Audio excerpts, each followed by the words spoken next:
Good afternoon, and welcome back to Child Psychology Online. Welcome to week 10. Um, Here we have this week we're beginning into discussing and looking at what we call middle childhood. So, this is our introduction to middle childhood as we're looking at what do we, as children, when we're children, what do we learn in the context of school?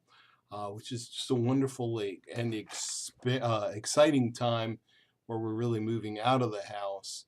Less and less that we identify with parents and siblings, and more we're going to start to understand the other adults like teachers and our peers. That's not other adults, but our peers and those influences, friends, and all. It's a larger world. It's becoming a citizen of the world around us. Um, Toward that end, we closed up this unit on early childhood and looking at specifically this situation where you had to look at a video, like a kid's video. That's always intrigued me, children's videos, and what those of us who make children's videos hope to accomplish in communicating with children. And so I really just ask you a question just to deal with, like, what do you think kids are really going to understand from this? And boy, the answers were really good and all over the place. I really, I really like what Kelsey, your question about, well, maybe we need follow through because we have these animals that have they died at the end of the video. Um, Children are going to ask that.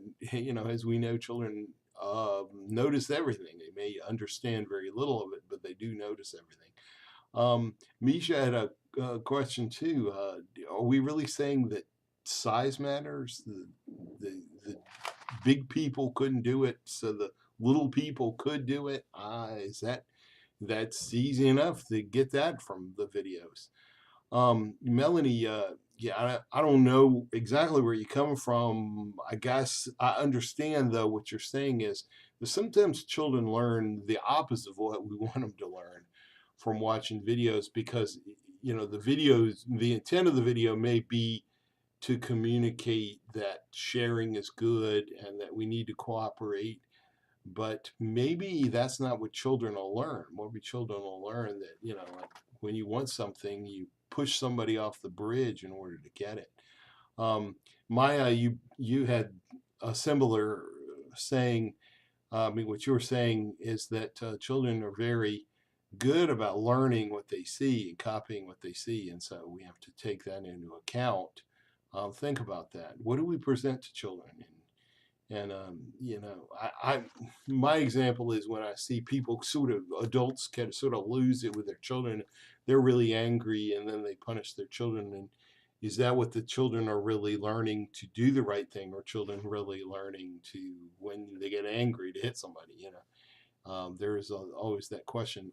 You could go all kinds of ways with that, by the way. But thank you for coming back, and I hope you have a great week 10, and I'll see you next week as we continue to turn over in our minds the questions of middle childhood and what do we learn in school. And so hope you have a great week and take care of yourself.